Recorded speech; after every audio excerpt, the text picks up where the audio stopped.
मुलायम सिंह यादव को जिस तरीके से आपने देखा, उनको मुलायम सिंह से नेताजी बनने तक का सफर और समाजवादी पार्टी के निर्माण तक के सफर और उनके अंत तक के सफर को आपने बहुत नजदीक से देखा। मैं जानता हूं कि आप बहुत प्यार करते थे और वो भी आपको बहुत स्नेह करते थे। कैसे देखते हैं मुलायम सिंह यादव को? हमारी और नेताजी की मुलाकात एक घटना से हुई जो इटावा में घटित हुई थी, थाने के अंदर। जब मुख्यमंत्री बने तो उस समय शिवपाल जी से एक विवाद हो गया था इटावा थाने में। और विवाद का कारण था, इनके दल का एक कार्यकर्ता था सफाई इटावा का, उसका किसी बात को लेके उस समय का जो एक दरोगा था उससे झगड़ा हो गया। ब्रिजलाल जो आज राज्यसभा मेंबर हैं बीजेपी के, उस समय ब्रिजलाल वहाँ के एसपी थे इटावा के। तो झगड़ा हो गया, शिवपाल जी ने जबरन थाने में दरोगा के साथ बदसलूकी की और उसके बाद ब्रिजलाल को पता चला तो उन्होंने उस समय के जो शिवपाल जी के लोग थे करीबी, उनके ऊपर लाठीचार्ज करा दिया था। नेताजी मुख्यमंत्री थे, नया नया पहली बार मुख्यमंत्री बने थे। उस समय नेताजी के दो करीबी अधिकारी थे, JS गुंगेश और SK रिजवी। इन लोगों ने जांच किया और उसमें ब्रिजलाल को दोषी मानते हुए उनका तबादला करा दिया। अखबारों में खबर छपी। खबर छपने के बाद DGP भी नाराज हुए और नेताजी भी नाराज हुए, क्योंकि उस समय मीडिया में खबर अगर फैक्चुअली करेक्ट है तो छपती थी और ये नहीं देखा जाता था कि खबर किसके खिलाफ जा रही है। मैंने एक खबर लिख दी कि शिवपाल सिंह यादव और उनके समर्थकों ने थाने में बदसलूकी की इंस्पेक्टर के साथ और फिर वहाँ लाठीचार्ज वगैरह हुआ। नेताजी ने DGP को तलब किया कि मेरी इमेज खराब की जा रही है और आपके लोग क्या कर रहे हैं। DGP ने फिर उनके ऑफिस के जरिए हम से और बाकी पत्रकारों से भी संपर्क किए कि नहीं, ऐसा नहीं है, गलती ब्रिजलाल की है। मैं यूनिवर्सिटी से निकला था तो थोड़ा सा एकेडमिक और मेरा रुझान भी था, तो तब तक हमने अपना रिसर्च करके पता कर लिया था कि ब्रिजलाल का ट्रैक रिकॉर्ड क्या है। तो मैंने उनसे बोला कि आप जो कह रहे हैं हम उसको भी लिखेंगे, लेकिन जो स्पॉट से इंफॉर्मेशन मिल रही है वो भी लिखेंगे। DGP ने कहा कि हम जो कह रहे हैं वो आप नहीं लिखेंगे, आप लोग एक तरफा लिख रहे हैं। हमने कहा एक तरफा हम लोग क्यों लिखेंगे? ना तो हम लोग ब्रिजलाल को जानते हैं और न मुख्यमंत्री को ज़्यादा जानते हैं निजी तौर पर, तो हम लोगों का क्या वेस्टेड इंटरेस्ट हो सकता है। तो उन्होंने एक चैलेंज वाले लैंग्वेज में कहा कि नहीं, हम जो कह रहे हैं आप लिख दीजिए। हमने कहा ठीक है, आप बोलिए। तो उस समय रिकॉर्डिंग वगैरह नहीं होती थी, हम लोग नोट्स लेते थे। हमने डबल इन्वर्टेड कामा में वो जो कहे वो आके रात में अखबार में लिख दिया। दूसरे दिन अखबार छपा तो और नाराज हो गए, क्योंकि उस समय के DGP ने ब्रिजलाल के बारे में बोल दिया था कि वो मिसफिट है, डिस्ट्रिक्ट पोस्टिंग लायक नहीं है। तो हमने वही डबल इन्वर्टेड कामा में लिख दिया और ब्रिजलाल के जो गुड वर्क रहे वो लिख दिया। नेताजी नाराज हो गए। नेताजी DGP से नाराज हुए। अच्छा। तुम और कंट्रोवर्सी बढ़ा रहे हो। तो DGP फिर परेशान कि वो तो डैमेज कंट्रोल करने के लिए कहे थे इन्होंने और उसको एग्रावेट कर दिया। तो उस जमाने में एक बहुत लेजेंडरी इंफॉर्मेशन ऑफिसर हुआ करते थे, त्रिलोक सिंह मेहता। अच्छा। उन्होंने संपर्क किया। अब वो इतने टैक्टफुल थे मेहता जी, आज इस दुनिया में नहीं है, कि उन्होंने हमसे बात की कि आपसे मुख्यमंत्री मिलना चाहते हैं और मुख्यमंत्री को कन्विंस किया कि आप नए पत्रकारों से थोड़ा मिलना जुलना करिए। अच्छा। क्योंकि जो रूलिंग पार्टी देख रहे हैं ये तो पुराने लोग हैं, तो वो तो जो पार्टी सत्ता में रहती है उसी को देखते हैं, और ये जो नए लोग हैं ये तो अपोजिशन की रिपोर्टिंग करते हैं, तो इनकी राइटिंग इनका थोड़ा अलग रहता है। तो हम दोनों को नहीं मालूम था कि ये मेहता जी का मैनेजमेंट था। फिर मेहता जी ने मेरी मीटिंग कराई नेताजी से। तो जो नेताजी शिवपाल जी का नाम आने की वजह से और उनके ऊपर जो आरोप लग रहे थे कि वो थाने में लॉलेसनेस क्रिएट हुआ, नेताजी ने उल्टे एसपी को हटा दिया, उस नेताजी ने उस विषय पर हमसे कोई बात नहीं की। अच्छा, जो आप लगातार 4 दिन से लिख हाँ, रहे थे। और वो हमसे नाराज भी थे। हाँ। कोई बात नहीं की। हम गए तो पढ़ाई लिखाई गांव, मेरे पेरेंट्स के बारे में बातचीत किए और कहे कि कुछ भी लिखना हो तो मेरा भी वर्सन डाल देना बस। हाँ, और आप फ़ोन कर देना, ये लोग बता देंगे कि सरकार का क्या पक्ष है। तो मेरा एक असिस्टेंट प्रोड्यूसर के फादर की दोनों किडनी खराब हो गई, वो झांसी कराने वाला था लड़का, और कहीं से कोई इंतजाम नहीं हो रहा था। तब उस ज़माने में इतना मेडिकल कार्ड और टीपीए कार्ड भी नहीं था। तो उस बच्चे ने हमसे जिक्र किया कि सर मुझे छुट्टी चाहिए, घर जाना है, मेरे पिताजी का दोनों किडनी खराब हो गया है और हमारे पास बजट नहीं है कि हम इम्प्लांट कराएं दूसरी किडनी। तो मैं पहले सोचता रहा कि मैं क्या मदद करूं इसकी, छुट्टी तो हम दे सकते हैं, पैसा तो मेरे पास भी नहीं था कि हम अपने पास से दे दें। तो मैंने रूटीन में हम लोग फ़ोन कर देते थे, तो मैंने फ़ोन किया, उनके कार्यालय में लिखवा दिया कि बात करना था, जब फ्री हो तो आप बात करा दीजिएगा। तो जो टेलीफोन ड्यूटी पर था, जब नेताजी बैठे तो रजिस्टर मंगा के देखते थे कि किसका किसका फ़ोन आया है, उसमें टिक लगा देते थे, तो उतने लोगों से वो स्टाफ बात करा देता। फ़ोन आया तो उनका कॉल बैक आ गया नेताजी का, हाँ बताओ क्या है। उन्होंने कहा नेताजी मेरा एक सहयोगी है, उसके फादर की दोनों किडनी चली गई है और सरकारी मदद हो सकती है। हाँ, उसका एप्लीकेशन भेजवाओ, अभी फैक्स करो। तब फैक्स होता, तो मैंने उसे एक एप्लीकेशन लिखवाया, वहाँ से फैक्स कर दिया यहीं अपने शास्त्री भवन वाले सचिवालय में। अगले दिन फिर मैसेज आया उनके स्टाफ का कि आप उनसे कहिए कि भर्ती हो जाए जिस भी हॉस्पिटल में चाह रहे हैं, और वहाँ के एक पर्चा फैक्स करा दीजिए। किसी भी हॉस्पिटल? किसी भी हॉस्पिटल, प्राइवेट में भी? प्राइवेट में। वो हमने उसको छुट्टी दिया, वो गया, अगले दिन ले जाकर भर्ती कराया। उनके ऑपरेशन का पूरा खर्चा सरकार से गया। बस एक आपने फैक्स जो कर दिया, हाँ, फोन कर दिया, बस सारा पैसा हाँ किडनी का? हाँ, नेताजी ने इलाज करा दिया। जिसे निजी जिंदगी में वो टी टोटलर को पसंद करते थे। T toddler? हाँ, कि मैंने जो शराब वराब पीते थे लोग, हाँ, उनसे रात में अवॉइड करते थे बात करना। अच्छा, जो पत्रकार हो चाहे हाँ, कोई भी हो? कोई भी हो, हाँ, जो शराब पीते हैं, सिगरेट पीते हैं, हाँ, मसाला खाते हैं, हाँ, उनसे रात में नहीं बात करते थे। हाँ, तो मैं संयोग से इन सब चीज़ों से दूर रहा शुरू से, तो वो हमसे वो बड़ा कंफर्टेबल रहते थे। पहलवान थे ना वो? हाँ, तो स्वास्थ्य का ध्यान रखते थे। हाँ, हाँ, मेरे पिताजी भी रेसलर थे, तो वो भी एक था। तो वो चीज़ उनको लगता था कि रात में इससे 1:30 बजे भी कोई जानकारी चाहिए तो बात हो सकती है, क्योंकि सामान्य होगा। एक बार यहाँ वकीलों से झगड़ा हो गया जी, वकील और पुलिस के बीच में। आराधना शुक्ला डीएम थी लखनऊ का। तो मैंने उसके शॉर्ट्स और वो लाइव फुटेज भेज दिया और चैनल पर चलने लगा जी। चैनल पर चलते ही ऑल इंडिया स्ट्राइक हो गया बार का। 4 बजे प्रेस कॉन्फ्रेंस बुलाया गया। मेरे पास भी फ़ोन आया, मैं गया तो जैसे ही आपने कैमरा लगाया, एक लाइन से सारे कैमरे लगते थे, पीछे सोफा रहता था, वहीं हम लोग बैठ जाते थे। तो हम लोग बैठे थे, नेताजी एंट्री रूम से आए, 5 KD यही कालिदास मार्ग जो सरकारी आवास है।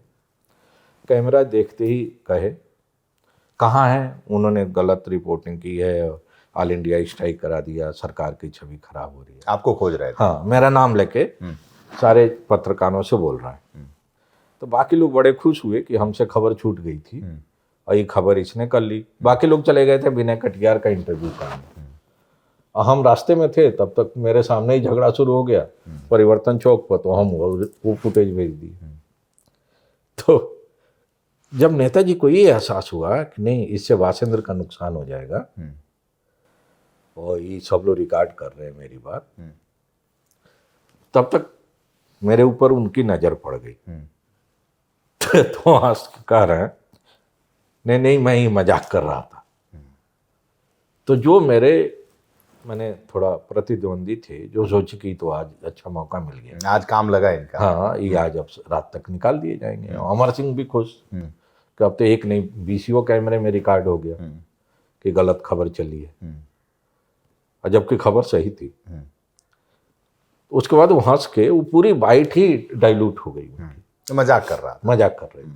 और नेताजी का गुस्सा साट रहता था थोड़ी देर के लिए, गुस्सा होते थे, लेकिन अगर किसी ने कहा कि नहीं नुकसान कर दो, किसी पत्रकार का नुकसान नहीं करते, नहीं करते। कोई FIR नहीं? नहीं मेरी जानकारी में तो नहीं।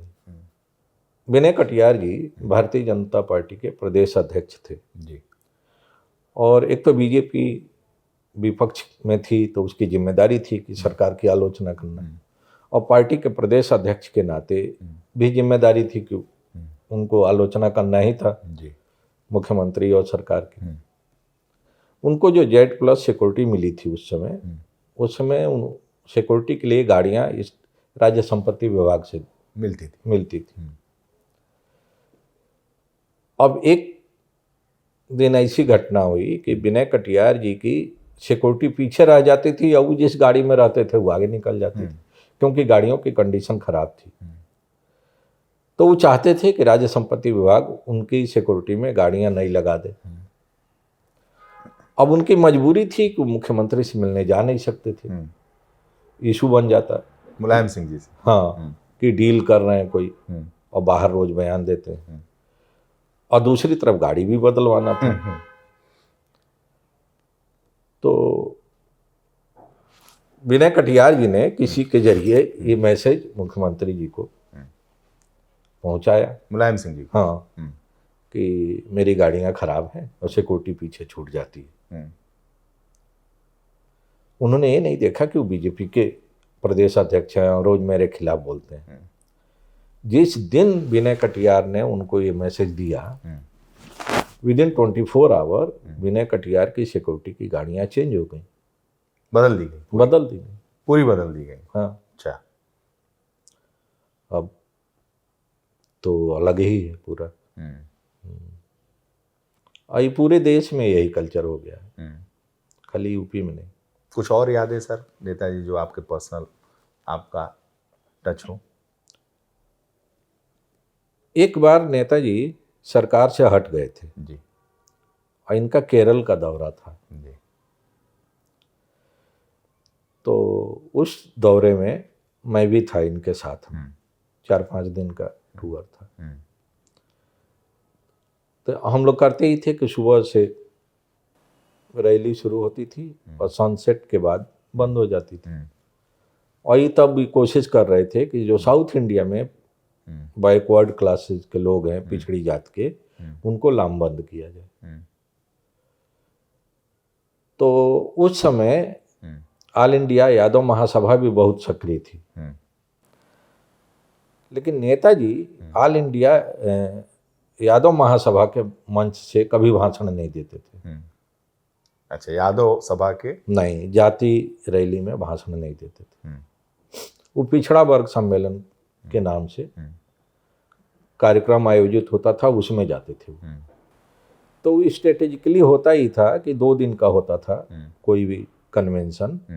पहले दिन यादव महासभा का होता था और दूसरे दिन ऑडियंस वही रहती थी, पीछे का बैनर चेंज हो जाता था, पिछड़ा वर्ग सम्मेलन हो जाता।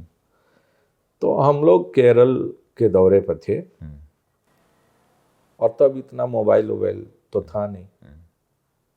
मेरी छोटी सी बेटी थी, वो बीमार हो गई अचानक। तो मैं जब रात में गेस्ट हाउस पहुंचा, रैली वैली दिन भर का निपटा के हम लोग, तो मैंने लैंडलाइन पर फ़ोन किया तो पता चला कि उसको बुखार था और बहुत ज़्यादा सीरियस है, तो उसको एडमिट कराया है बलरामपुर हॉस्पिटल में। तो मैं परेशान कि क्या करूं, और केरल से लखनऊ आना भी इतना आसान नहीं था, उस ज़माने में इतनी फ्लाइट भी नहीं थी। तो मैं बगल में, मेरा कमरा इनका कमरा अगल बगल होता था उस ज़माने में, और इनके पुराने सिक्योरिटी के लोगों को पता रहता था। तो मैं बाहर बैठ के उसमें सोफे पर ऐसे ही सोच रहा था। जी। तो पता नहीं इनको कैसे अंदाज लगा या क्या हुआ कि कोई बाहर बैठा है लाउंज में। तो ये अपने सिक्योरिटी को बुला के पूछे कि बाहर कोई लाउंज में बैठा है क्या? तो उन्होंने कहा हाँ वासिंग जी बैठे। तो कहे क्यों, सोया नहीं हूँ? तो नहीं। तो निकल के आ गए कमरे से बाहर। कहे क्या हो गया? तो हमने कहा कुछ नहीं हूँ, बेटी बीमार है, छोटी सी थी 5-6 महीने की। तो इन्होंने कहा नहीं नहीं हम देखते हैं अभी। इन्होंने अपने ऑफिस फ़ोन किया, घर पे फ़ोन किया। सरकार तो थी नहीं, अपोजिशन में थे। फिर उनके जो स्टाफ के लोग थे वो बलरामपुर हॉस्पिटल गए भाग के, ये इमरजेंसी में भर्ती थी। और उन्होंने ये सुनिश्चित किया कि मैंने उसको प्रॉपर ट्रीटमेंट मिल जाए। अगले दिन फिर डिस्चार्ज होकर घर आ गई थी। तो ये था जो एक इंसानियत वाला। दूसरा उनकी रैली होने वाली थी इधर अपने बुंदेलखंड में, रुहेलखंड। तो कुछ पत्रकारों को मीडिया को ले जाते हैं, सभी दल ले जाते हैं, नेताजी के भी उसमें यहाँ से लोग जा रहे थे कुछ पत्रकार। तो रास्ते में एक्सीडेंट हो गया, एक पत्रकार की डेथ हो गई, बाकी लोग घायल हो गए। तो नेताजी जब तक जिंदा रहे हैं उस पत्रकार के परिवार की उन्होंने देखभाल की। जब तक जिंदा रहे। अच्छा। तो ये उनके अंदर इंसानियत बहुत थी। और जैसे आजकल बातें हो रही है ना कास्ट लाइन पर, कॉम्युनल लाइन पर, वो भी ओबीसी और की राजनीति करते थे। लेकिन ओबीसी की राजनीति करने का मतलब उनका ये नहीं था कि अपर कास्ट से घृणा करते हो।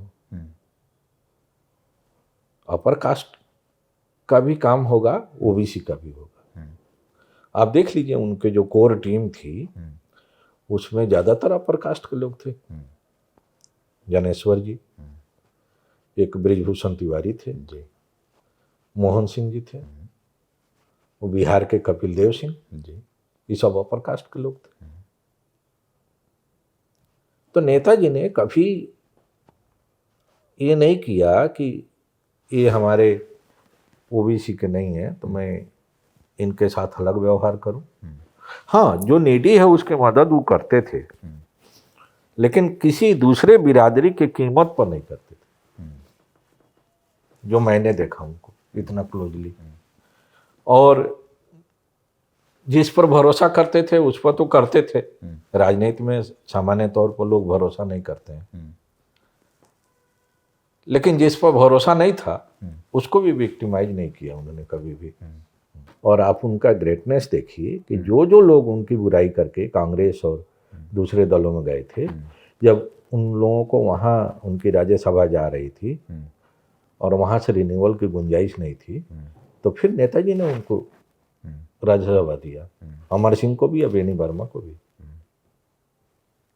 दिया, जो पानी पी पी के गाली। हाँ, बेनी भी बहुत अपशब्द बोलते थे जब तक मंत्री थे टेलीकॉम में, लेकिन नेताजी ने उनको राज्यसभा दिया। रेवती रमण सिंह को दिया, ये तो सब अपर कास्ट के लोग थे। हाँ, रेवती रमण सिंह। हाँ, तो नेताजी का ये था, या आप कह सकते हैं कुछ जमाने का पॉलिटिकल कल्चर अलग था।